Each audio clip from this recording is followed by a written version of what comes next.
Donc si j'ai bien compris Jean-Denis Ferry, je voulais d'abord saluer ceux qui, soit IGAS, soit dans l'entre-deux technocratique, puisqu'ils vont peut-être souffrir un peu.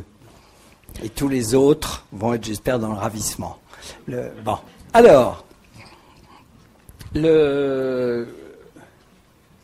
je suis censé donc présenter très rapidement ce projet de rapport.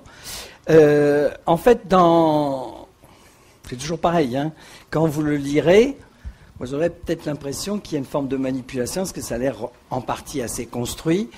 La notion qui est centrale dans le rapport est celle de développement complet, donc je vais vous parler un tout petit peu de cette notion centrale, qui n'était pas dans les premières réunions. Il y a eu vraiment une élaboration collective, même si après, il y a forcément des contributions particulières. Alors, pourquoi cette notion de développement complet? C'est simplement à partir d'un constat.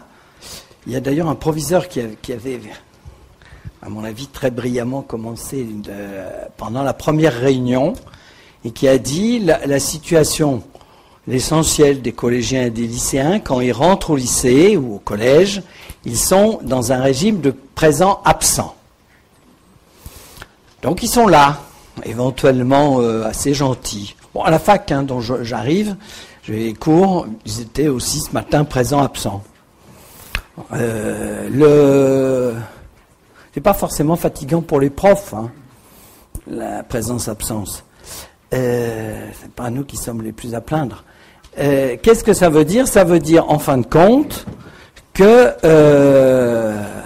la plupart d'entre eux, et pas simplement les quartiers, je ne sais pas quoi et tout, la plupart d'entre eux, même ici, dans ces arrondissements, la plupart d'entre eux vont au collège ou vont au lycée, ils savent que c'est une partie de leur existence, mais que la vraie vie est ailleurs. Donc il n'y a pas simplement une identité segmentée qui pourrait peut-être être problématique, mais pourquoi pas, on peut changer, on n'est pas forcément le même en changeant d'espace, et chacun d'entre nous a une identité segmentée, c'est qu'elle est très fortement, pour la plupart d'entre eux, hiérarchisée.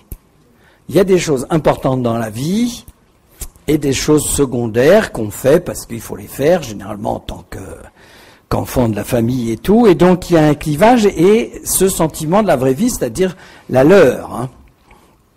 Celle qui est importante, celle qui est avec les copains.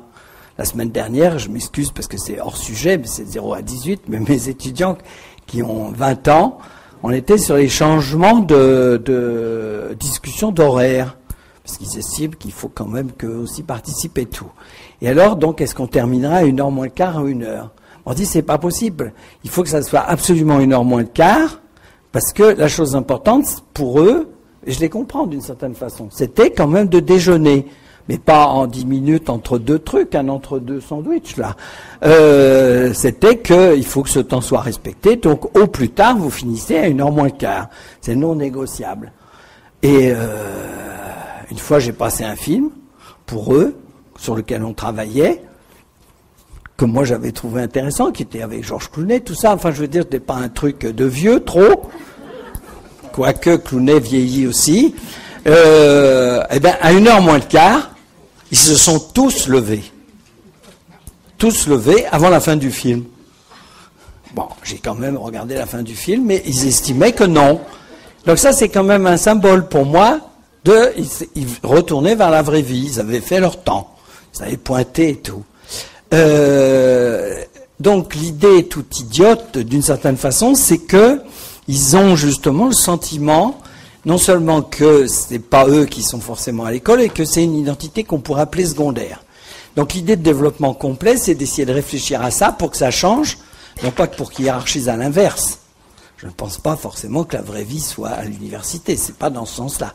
Mais que on a produit, sans que personne ne l'ait décidé, un schéma assez général dans notre jeunesse, du fait que y a des choses à faire, mais que la vraie vie commence.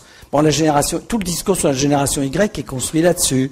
On regarde et à 5 heures, il faut que je sorte absolument pour être dans ma vraie vie. Donc le développement complet est une notion sur lequel, vous lirez, il y a un texte un petit peu avec toutes les références justement philosophiques, je vais vous en passer, qui est assez intéressant, c'est que quand on relit dans cette optique pour voir comment ça sort notamment plutôt dans les romans de formation et aussi dans la philosophie allemande, et qu'en fait, les Allemands, je pense, beaucoup plus que les Français, au 19e, pour des raisons que vous allez comprendre, ont estimé que justement le modèle, on pourrait dire presque républicain d'une certaine façon, est un modèle tronqué.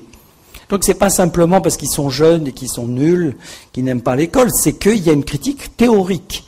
Et la critique théorique, c'est le modèle de l'école républicaine qui ne va pas être du tout l'enjeu de la discussion d'une certaine façon, parce que mais c'était le modèle, vous vous rappelez, hein, la Troisième République, au sommet de la Troisième République, le savant, pour penser, donc à l'avant-garde sur le chemin du progrès, et puis celui qui diffuse la raison, c'est l'instituteur. Hein, la figure de l'instituteur, c'est parce qu'il est représentant de la raison.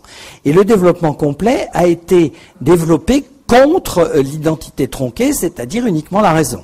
Donc je rappelle quand même qu'elle était sanglante, puisque les femmes, notamment, non douées de raison, à l'entrée de l'école, n'étaient pas davantage à la sortie, puisqu'elles n'avaient pas le droit de vote et que le critère du vote était l'accès à la raison. Donc c'était quand même un système qui marchait relativement moyennement. Mais si on reprenait les travaux de Geneviève Fraisse, les hommes avaient la raison, donc un privilège, les femmes avaient le cœur, les affaires de la vie privée, hein, dont la religion n'est qu'un élément, les émotions et tout. Et en fait, il y a une revanche, c'est ma lecture, hein, il y a une revanche, c'est-à-dire que ce qu'on a tronqué, c'est en partie les autres dimensions de l'existence, ce qu'on appelait à l'époque aussi la vie privée. Ben, la vie privée, aujourd'hui, une partie des gens considèrent justement que c'est la vraie vie. Et donc, l'ensemble de l'éducation doit se poser cette question de comment réconcilier ces deux parts et comment donc réduire la réduction identitaire, telle est l'orientation. Alors, et je vais m'arrêter parce que pour que les choses soient claires, ce rapport, mais je pense que ça a été parfaitement dit par Jean Pisani, ce rapport n'est pas, je vais décevoir ceux qui sont, j'en aperçois quelques-uns dans les cabinets et tout, c'est pas quelque chose d'immédiatement opérationnel. On s'est dit que ces gens-là travaillent, me semble-t-il, relativement toujours dans l'urgence et tout. Nous, notre privilège de je ne sais pas où on est, justement, c'était un peu, à la fois dans le concept et dans les enquêtes, dans la réalité, c'était de reposer la question, parce que là, je m'en excuse, je vais prendre un exemple, le PAF, il y a Je suis Charlie, dont on pourrait parler, hein, parce que c'est un très très bel exemple, hein, c'est quand même un des grands mouvements sociaux. Si ça marche, c'est parce que, alors, on a eu justement une identité non tronquée. C'est-à-dire, on ne défile pas forcément à 5 millions pour la liberté d'expression. Mais là, en même temps, on connaissait par la télé Cabu, les dessins, etc. Et donc, on a eu une identification aussi aux personnes. Ce qui, du point de vue du modèle républicain, normalement, ne devrait pas être une bonne mobilisation. Et d'ailleurs, il y a des sociologues qui trouvaient que c'était des mauvaises manifs parce que c'était trop émotif. Ben oui, on a remis aussi de l'émotion. On ne défile pas uniquement que pour des logiques de la raison. Donc je dédie cette journée aussi à Je suis Charlie. Ce que je voulais dire, c'était que c'est pour ça que même si vous l'avez pas forcément lu, vous avez lu les synthèses et tout, la discussion est largement ouverte, puisque ce qui me semble-t-il, je crois, c'est plutôt un rapport d'orientation. Comment faire en sorte pour que, malgré toutes les contraintes de toutes les politiques publiques, et là au bon sens du terme et tout, on fasse une petite pause. Je remercie France Stratégie d'avoir accueilli cette pause de travail. Cette pause pour qu'on se dise, mais en fin de compte, on produit quoi? Et on ne saucissonne pas, pendant 15 jours, on va reparler que de la laïcité, de telles choses et tout. Essayons d'avoir une vision d'ensemble, et donc c'est en même temps un projet modeste et immodeste. Merci. Merci. Alors, avant d'entamer les débats de la journée, juste quelques mots pour expliciter nos choix et les grands axes du rapport. Ça va être la partie un peu plus techno de l'intervention, et de rebondir sur quelques propos, ceux de Jean Pisani et ceux de François de Singly. Alors, on a parlé tout à l'heure du défi de la cohérence posé à notre commission. Effectivement, il y a une question de coordination des acteurs sur le terrain, mais plus fondamentalement, il s'agit de sortir pour nous de certaines controverses qui fait qu'on est bloqué sur des grandes questions, comme sur l'école, par exemple, et que ces controverses, en fait, elles génèrent des injonctions paradoxales. On sait que les injonctions paradoxales, ça peut faire devenir fou, ou en tout cas, à tout le moins, ça fait qu'écartelés entre des normes contradictoires, beaucoup de jeunes ont des difficultés, en fait, à dessiner un parcours pour devenir eux-mêmes.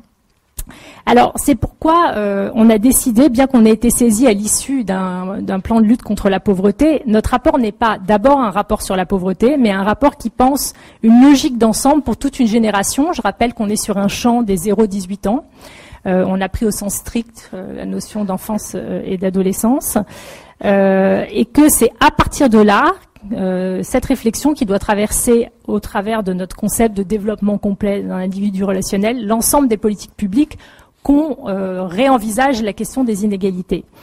Alors, peut-être aussi un petit point, parce que vous venez tous de référentiels différents. Pour nous, c'était aussi une manière de donner corps à quelque chose qui nous semble un peu trop imprécis, qui est la notion de bien-être, bien devenir, qui généralement est ce qui est mis en tête de toutes les grandes stratégies qui ont pu être déclinées après la CIDE. Il nous semblait qu'il fallait en donner un sens plus concret, ancré dans la société contemporaine française. Et alors, pour en revenir aux grands axes de notre rapport, si je reprends le développement complet de l'individu relationnel, je voudrais me réappesantir sur la deuxième partie de l'individu relationnel, parce que chaque mot compte et en fait explique un peu nos grandes parties. Alors, l'individu. L'individu, c'est pour attirer l'attention sur le fait qu'on assume que dans nos sociétés occidentales, l'autonomie et l'individualisation sont des valeurs en fait qui traversent toutes les classes d'âge et toutes les classes sociales. Et ça veut dire que chacun a besoin d'un espace pour produire, pour créer, pour se développer dans plusieurs dimensions en étant reconnu dans sa singularité. Mais dès qu'on a parlé de reconnaissance, évidemment, on parle de l'autre, qui d'ailleurs était déjà là si on s'en était pas aperçu. Donc reconnaissance, pas de reconnaissance sans appartenance, pas de reconnaissance sans monde commun, et on tient nos deux aspects, c'est-à-dire qu'on pense qu'à travers toutes les politiques publiques qui ont été rappelées, il faut réinjecter à la fois un souci de la formation de soi qui passe par de la personnalisation et un souci de monde commun. Et à partir de là, on a nos deux priorités qui forment les deux premiers axes de notre rapport. Première priorité, l'axe 1, donc faire émerger un individu en lien. Alors c'est là pour rappeler que toute notre stratégie est traversée par cette idée d'individu qui est porté par des liens, pas d'individu autonome sans lien. Et aussi que c'est pas uniquement une affaire privée. Les liens, ils se fondent d'abord évidemment dans la famille avec les parents, mais on pense qu'il y a une responsabilité institutionnelle pour aider à développer ça, notamment au niveau de l'école. Alors effectivement, on avait écrit ça avant les attentats, mais on pense que c'est en fait d'actualité. Et on attire du coup votre attention sur 3 convictions de la Commission, et c'est la raison pour laquelle qui font qu'on a choisi ce mot de lien, qui n'est pas un mot très administratif, effectivement. Alors, pour 3 raisons. Premièrement, d'abord, bien sûr, c'est bien l'enseignement moral, civique, etc. Mais à notre sens, c'est pas d'abord un enseignement de plus dont il s'agit, mais surtout en matière de lien humain, il s'agit d'expérience. Et on a beaucoup insisté par là, de formation par l'expérience. C'est ça dont les enfants ont besoin. Et on pense que l'école doit fournir ce terreau-là, qu'aujourd'hui il n'est pas fourni, et il doit le fournir de manière obligatoire de 6 à 18 ans. Deuxièmement, le comportement s'enseigne aussi par l'exemplarité et dans un cadre républicain, des règles communes, et on pense que ça doit s'incarner dans des personnes, des adultes référents, en l'occurrence les professeurs, les chefs d'établissement, qui doivent être plus impliqués au sein d'une communauté scolaire plus stable. Et troisième point, si on a parlé de lien et pas de citoyenneté ou de civisme ou d'engagement, c'est qu'on pense que certes le civisme c'est important, mais c'est plus fondamentalement, il s'agit de fournir des occasions diversifiées pour créer des liens personnels. On a parlé d'émotions, je parlerais presque à la limite de liens affectifs, personnels. Ça peut passer par des choses simples comme la valorisation de l'amitié en classe, des professeurs impliqués, des liens avec des parents, mais ça nous paraît important pour répondre à des enjeux contemporains de solitude, de harcèlement, voire de déracinement. Alors, notre deuxième priorité, c'est nourrir le désir d'avancer chez les jeunes en mettant l'accent sur le fait de faire émerger des capacités et des talents divers pour chacun. Il nous semble que dans les diagnostics sur l'école, François de Singly l'a magnifiquement rappelé, une question qui n'est pas assez regardée, c'est la question au fond du désengagement qui concerne tout le monde, les élèves en difficulté comme les autres. le désengagement, l'ennui adolescent, le besoin de reconnaissance. Et derrière ça, il y a un enjeu de démocratisation de l'accès à des vécus de réalisation positive, où l'on s'éprouve fonctionner, bien fonctionner. Et ça passe par une dose de diversification. Parce que l'idée, c'est que chaque enfant puisse avoir, que plus d'enfants aient la chance de pouvoir creuser un domaine qui les porte, ou aussi de pouvoir persévérer sur quelque chose qui leur parle, et encore de pouvoir tester des goûts différents. Alors là encore, il y a trois éléments qu'on met en avant et qui inspirent nos propositions, que je n'explique pas, on en parlera après. D'abord, ça veut dire que l'école doit intégrer d'autres dimensions que la compétition individuelle et l'acquisition de connaissances académiques. Le hors académique, c'est bien souvent, pour beaucoup de jeunes, le seul terrain finalement dans lequel, au fond, ils vont puiser une estime de soi et de la persévérance. Et ce sont des choses qui sont importantes. Mais attention, c'est pas que de l'académique. Si on est dans cette logique de diversification, il faut aussi permettre à certains de pouvoir creuser, pourquoi pas, sur des disciplines classiques du tronc commun. L'autre point important, c'est qu'à côté de la bienveillance, il nous semble important d'insister sur la notion de défi et d'exigence. Il ne s'agit pas de créer une école des pauvres en diversifiant sur des modules moins classiques. En fait, la fierté et l'estime de soi supposent tout un côté initiatique. C'est aussi vrai sur le hors académique qu'en matière disciplinaire. Et au fond, c'est ce qui fait le lien entre le personnel et le commun. Puisqu'en fait, c'est peut-être ce qui permet de sortir du hobby personnel pour acquérir une capacité précisément qu'on s'approprie. Et justement, le dernier point, c'est la question du commun, c'est-à-dire qu'on a bien conscience, en étant dans cette diversification qu'on appelle des choses reconnues à l'école, que ça va poser, que ça demande à trouver des équilibres pour conserver un creuset commun de l'école républicaine. Et à notre sens, ça va se régler par un équilibre d'abord entre un tronc commun plus rigoureux et une partie différenciée à poser. Les modalités sont tout à fait discutables, à discuter, mais également aussi un équilibre dans lequel les enseignants, les établissements auront leur mot à dire pour veiller à créer des parcours équilibrés au sens où on peut à la fois autoriser que des goûts et des talents se créent, mais aussi qu'il faut veiller à ce que chaque enfant se développe sur plusieurs dimensions. C'est la logique de notre développement complet. Donc ça, c'est nos deux grandes priorités qui font les deux premiers axes. Et les deux autres axes du rapport sont d'une nature différente. Une fois qu'on a posé ces finalités de développement, on se demande comment faire en sorte pour que tous les enfants aient accès à ça, ce qui pose la question des inégalités et des obstacles à dépasser. Et on a du coup l'axe 3 qui pose la question du rapport de l'enfant et de l'adulte. Comment les adultes doivent accompagner les enfants sur ce chemin-là, avec à la fois des rôles de protection et d'accompagnement vers l'autonomisation. La question de la protection et d'une manière générale de l'étayage nous amène évidemment à revisiter la question du temps parental et sur des choses plus ciblées, la question de la protection de l'enfance, en filant la question des liens qui nous paraît centrale pour repenser toutes ces choses-là. L'axe 3, quant à lui, s'occupe des questions d'inégalité sociodémographique et territoriale. On n'a pas passé en revue l'ensemble des politiques sur lesquelles on peut se poser la question. Ça pourrait être fait ultérieurement, mais on a mis l'accent dans cette logique de parcours sur ce qui se crée très tôt dès la jeunesse et qui crée des différentiels de développement cognitif et non cognitif. Et puis, effectivement, sur la question de parcours pour avoir accès à un certain nombre de ressources sur les territoires. Voilà. Sans plus attendre, je passe la parole à Louise Touret, qui est donc productrice de Rue des Écoles sur France Culture et qui va animer nos débats.